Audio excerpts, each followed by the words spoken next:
Madison Cups is recently deceased. She died a month ago. She was being targeted in all the same ways that most of us are being targeted, but it was, again, like Brandy, the emphasis on her targeting was not neural weapons. It was just at the beginning of the neural weapons. And because of her, I'll show these clips to you guys here in a second, but because of her knowledge of what was happening, they killed her. Okay, yeah, I just wanted to comment on that. There's a woman who did interviews with her on the Imagination podcast on YouTube, and I believe Madison's story, but after she died, her family came out with statements, smearing her, calling her mentally ill, delusional, and her family's like, oh yeah, at the end of her life, she was only surrounded by a few people who gave into her delusions, and her family is so wicked, I hope and pray that the truth comes out one day, and I believe her, and I believe her story. Oh, yeah, no, I followed it the whole time. I was following her on Twitter for the last, year and a half. I saw the podcast. We're going to see clips of it right now. I don't doubt it one bit. The Imagination podcast, I will say this, though. Emma from the Imagination podcast, she does lots of good work. There is lots of disinfo people that specifically seek her out to use her platform to fill it full of nonsense. Madison Cups was not one of those people. Many people that go on the Imagination podcast are neuroweapons human trafficked. That's why I've been following her for so long. The Emma lady that has the podcast, Madison was legit. She had all the receipts. I followed her for a long time. I saw so many of her posts. We'll go over it. We'll go over with the family. Yeah, Andrew, I was just saying, like, this is what they do to victims. This is what they do to these victims. They smear them. They discredit them by making false claims that they're mental, delusional, all kinds of stuff, so that nobody listens to them. And when I saw the statements put out by her family, I just saw it for what it is. Her family is evil. They're wicked. I'm sorry to use those terms, but I believe that woman, and they deliberately killed her to cover up everything or to further silence her. Okay, hey, I want you guys to see something real quick. If you can see the screen, I know you can't. I was just talking, but on the screen, this is a TikTok that Madison made. Underneath is her name, her @ where it's something WS69. Over the top, someone has recorded this TikTok, and put their name over the top so that you can't tell where her name is, so you can't find her actual post and her story. This is one of the easiest ways to tell if someone's legit or not. Isn't always the case, but more often than not, when this happens, the original person is very legit, and they're trying to hide ways to find her. I've seen this so many times, or find the person that's talking. I've seen this so many times. So here, let's let this play. It's pretty bad when law enforcement themselves have told me to take my story to social media, which is why I've been posting like a crazy person, because my little brother is still in the custody of my father, who is a child who designed the platform used to order pizza, CyberSlice. But if you look at people who were involved and you read his marketing material, I find it very interesting that they would send out magazines to their clients and reveal these high-profile locations and would allow their clients to disguise their voices when making pizza orders. I mean, is that not suspicious to you? Why would clients want to receive information from pizza merchant neighbors about bad pizza orders? Why is that a service that they would want to pay for? If it was so innocent, if it was just pizza, you can look up the marketing material, look up CyberSlice, and interesting enough, Disney donated $56 million to them to help them advertise their company. So call me crazy. Go ahead and call me crazy. I would walk through fire for my brother. I would die for my brother. I will not stop sharing my story They could kill me. They could throw me in prison because my mom is sending her Facebook friends to threaten me and say that they're going to send me to prison. So send me to prison. I would actually do very well in prison. You want to know why?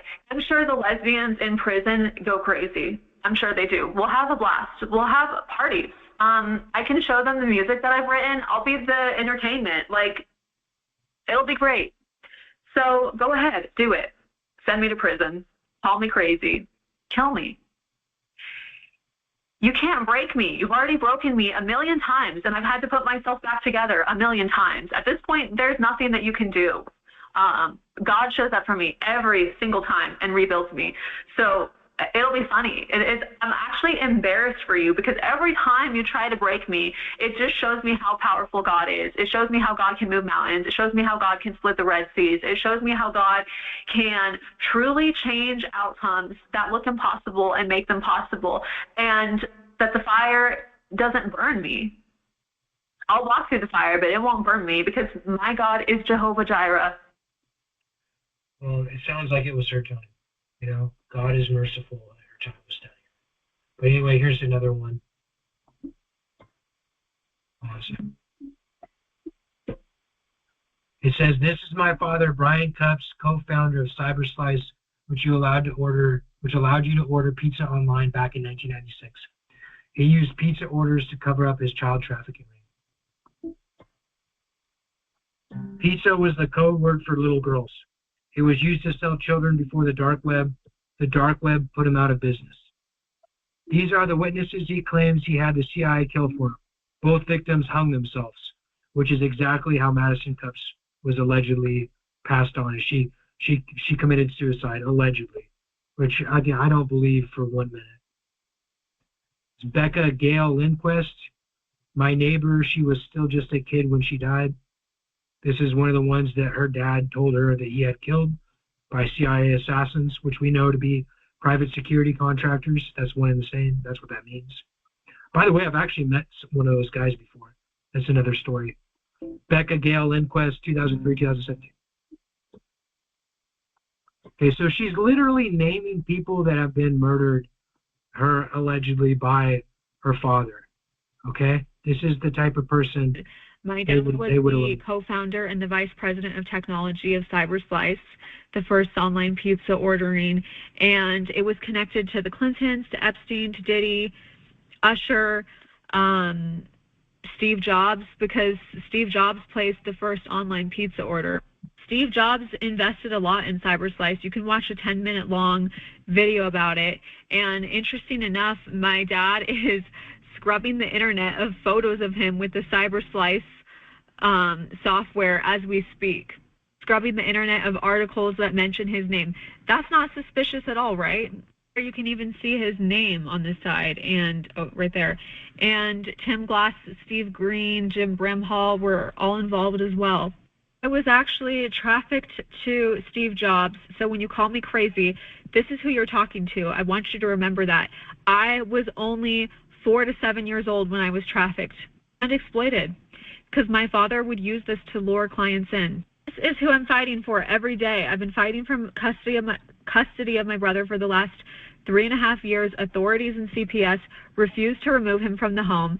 And that is why I started exposing all of this, was to save my brother Kyle, because I have evidence now. You can watch my other videos. This is not the video. I'm just trying to raise awareness on this. And you know what? I also used to suck my thumb up until I was 12 years old to prevent my dad and his business associates from sticking their you-know-what in my mouth. And I would bite my thumb so hard, too, that it would actually make my thumb bleed. And they would laugh and make fun of me for that. And then I couldn't suck my thumb because it would burn to suck my thumb because I had an open cut on my thumb.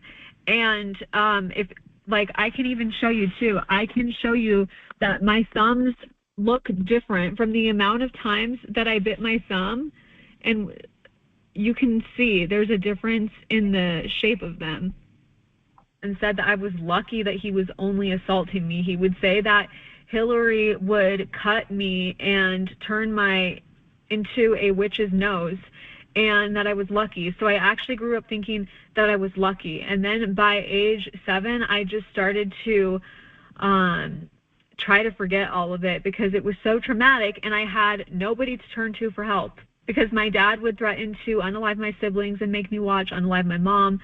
I mean, he was constantly threatening me. One time he even handed me a magazine, and he would actually do this regularly too, where he said, "You're going to choose who lives and who is unalived." And I said, "I'm not doing that." And he said, if I didn't, like, he would use threats too. Like, if I didn't, well, then I'm going to sell your sisters. And so I had to choose out of the magazine which kids lived and which ones didn't. And then he would say that it was my fault, and if I told anybody, I was going to go to prison as a 7-year-old from the age of 4 to 7. And it might. Okay, geez, I know that was rough for everyone to hear, but Connected. there are people, there are people here right now that have had similar experiences that I personally know about. Okay, the neural weapons human trafficking is one thing these groups are involved in. All right, this is another thing they're involved in. These two aren't separate issues. Sometimes they are. Most of the times they're directly parallel with each other, often intersecting. I've explained this many times before. When you see the local pedophile networks start to come down, the local ones, not the federal ones, but the local ones, you'll know targeting is about done. Okay? The people that run the targeting program, the security apparatus people, the neural weapons human trafficking program, are the same ones that are killing people for people like Brian Cups, Madison Cups' father, who she was just talking about. So Madison Cups was a hero. She gave everything to do the right thing, knowing full well that it would cost her everything. And she still did it. There's no honor higher that anyone on this realm could bestow a person for what they've done than what Madison did. Okay, so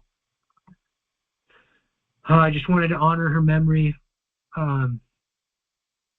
They made it look like a suicide. This is why I'm telling you, I'm always telling everybody on these calls, if you feel that you're not safe when you sleep, barricade yourself, okay? There's always a chance.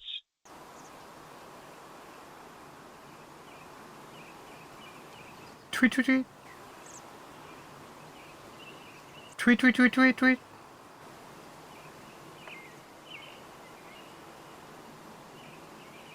Ooh, ooh, ooh, ooh.